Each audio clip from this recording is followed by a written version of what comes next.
Bonjour à tous. Du coup, moi je m'appelle Charlotte Descamps, je suis assistante, entre autres aussi pour les premières années bio-ingénieurs, donc qui commencent leur parcours à la faculté.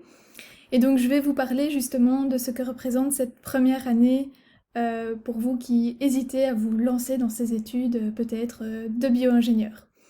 Alors, la faculté des bio-ingénieurs, c'est vraiment, voilà, c'est encore une faculté à taille humaine, mais disons que ça représente quand même une sacrée équipe, puisque pour encadrer ces 1500 étudiants de la faculté, nous sommes 32 professeurs, 16 assistants, et il y a aussi autour de la faculté finalement des instituts de recherche qui gravitent parce que l'université, ce n'est pas uniquement l'enseignement, c'est aussi vraiment une entité de recherche à part entière.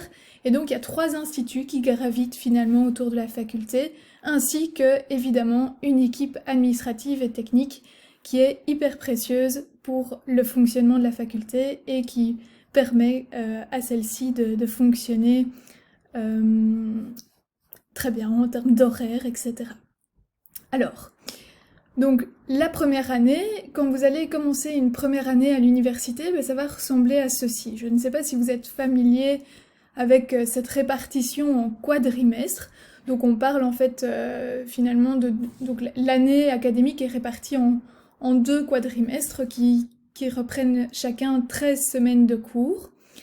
Et dans ces 2 quadrimestres, ben, on va avoir un petit peu une interruption à mi-parcours. Donc dans le premier quadrimestre, on a ce qu'on appelle la semaine Smart, qui est une semaine où les étudiants ont l'occasion de faire d'autres activités.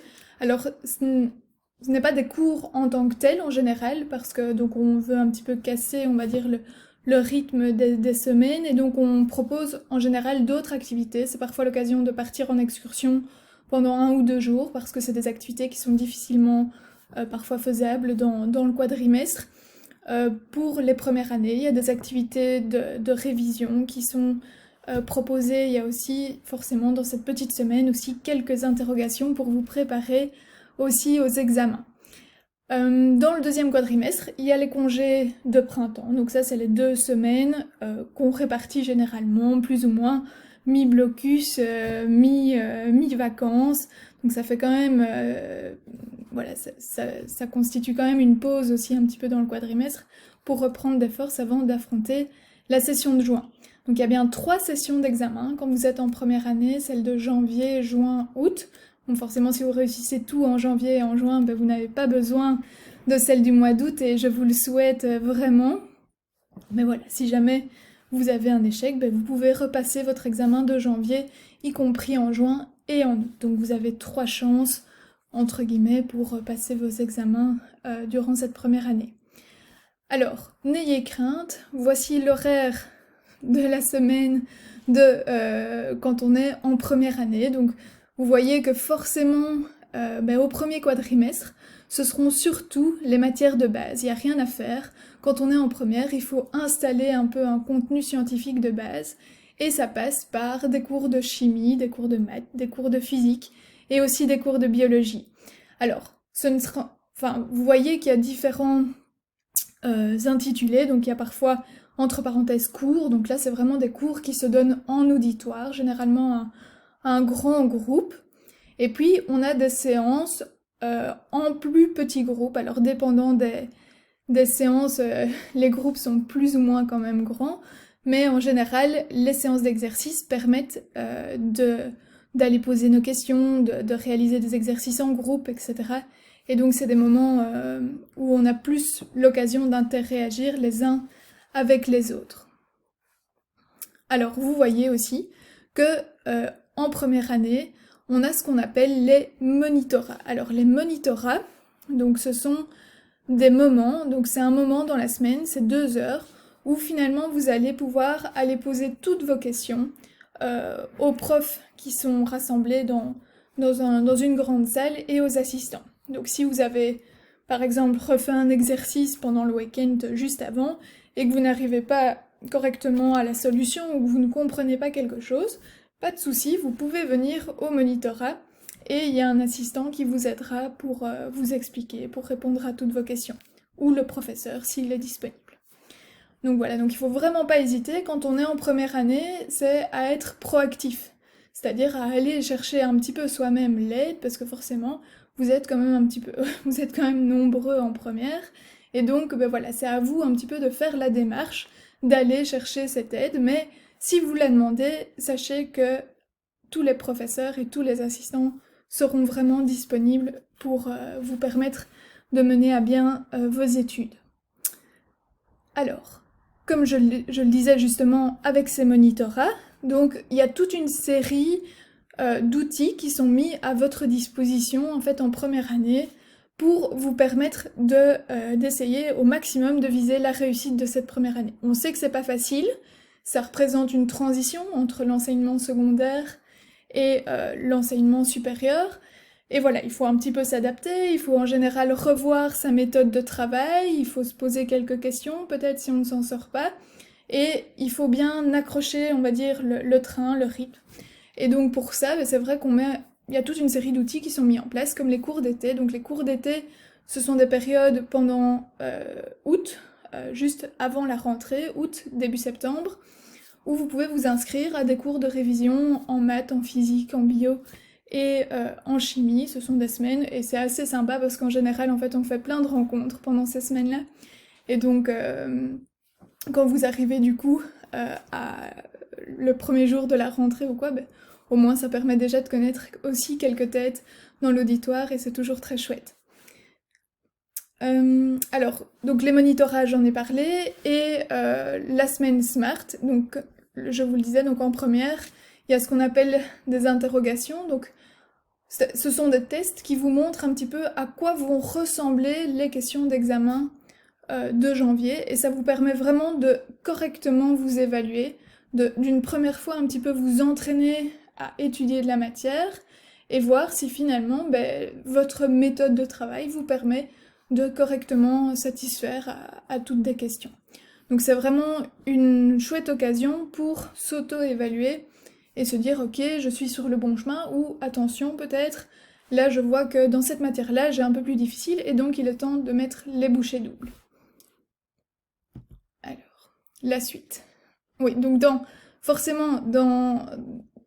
il y a aussi d'autres, je veux dire, ressources externes à la faculté qui peuvent vous aider. Et il y a ce qu'on appelle entre autres aussi le support code. Donc les codes à projet, je ne sais pas si vous connaissez cette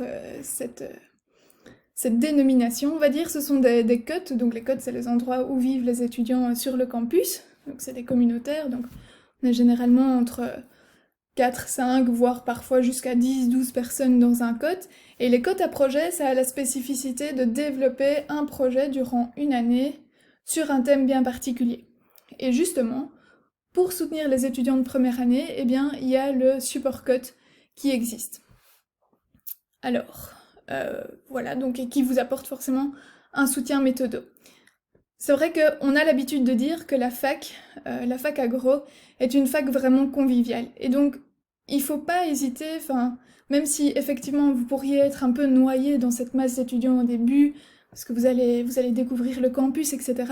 Mais il faut vraiment pas hésiter à prendre contact avec les assistants, avec les profs, mais aussi et surtout, je dirais, entre vous.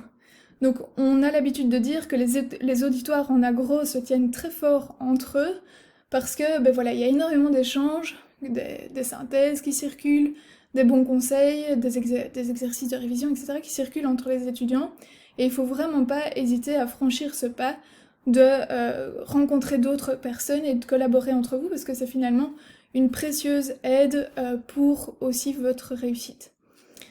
Alors, oui, concernant les différentes entités, on va dire, qui gravitent aussi autour de la faculté, là, il y a quelques années, j'avais fait visiter, en fait, parce que le jour de la rentrée, je pense que c'est le vendredi avant la rentrée, on fait en général visiter la faculté aux premières années qui vont arriver le lundi juste après. C'est une activité complètement facultative, mais qui permet finalement de découvrir un petit peu son environnement de travail.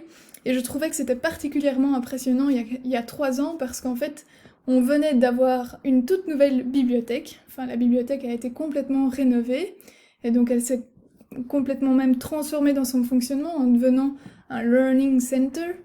Et donc c'est vraiment un très chouette lieu pour aller étudier. Il y a des tout nouveaux laboratoires de chimie, des laboratoires didactiques, et jusqu'à il y a 2 ans, on avait les serres les plus performantes d'Europe. Mais donc voilà, donc c'est vraiment un tout beau cadre de travail qui vous attend en venant à la faculté des bioingénieurs à l'UC Louvain. Lié à la faculté, nous avons également la chance d'avoir 2 fermes universitaires. Donc, il y a une ferme universitaire sur le site de Corroy-le-Grand, donc la ferme Alphonse de Marbais, où là, de nouveau, c'est l'occasion, surtout pour les étudiants, d'aller aussi en excursion, visiter, voir des essais en champ, etc. Et récemment, on a repris aussi la gestion de la ferme de Lozelle, qui devient une plateforme aussi d'essais, d'expérimentation, dans toute la thématique du maraîchage. Donc vous voyez, il y a beaucoup de choses qui gravitent autour de la fac et qui vous permettent d'aussi développer vos connaissances à l'extérieur. Alors, les serres, je vous en ai parlé, donc là vous avez une petite photo qui illustre les serres, mais on a aussi la chance sur Louvain-la-Neuve d'avoir tout un bois, le bois de Lozelle, qui représente environ 200 hectares. Et pour ceux qui vont faire le master en gestion des forêts, en tout cas, ce sera l'occasion, ce sera un petit peu le terrain de jeu des étudiants qui seront dans ce master-là, parce qu'on s'y rend très régulièrement.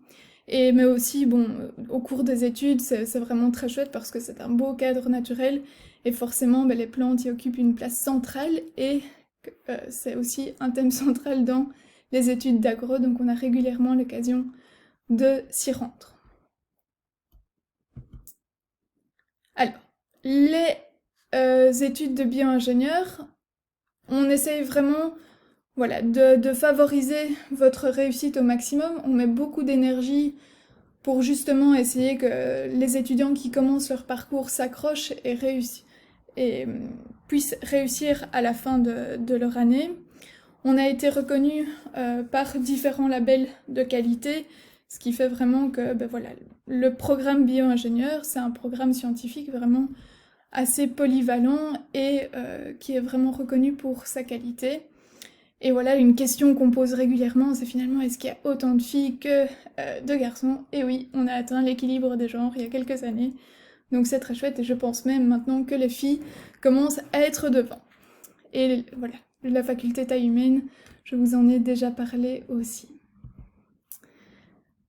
Alors, forcément, vous allez intégrer, donc c'est un petit peu aussi la caractéristique de la faculté de bio-ingénieur à l'UCL Louvain, c'est que vous allez intégrer tout un campus. Et donc c'est vrai que ce n'est pas donc la faculté, il y a la faculté agro, mais il y a aussi plein d'autres facultés.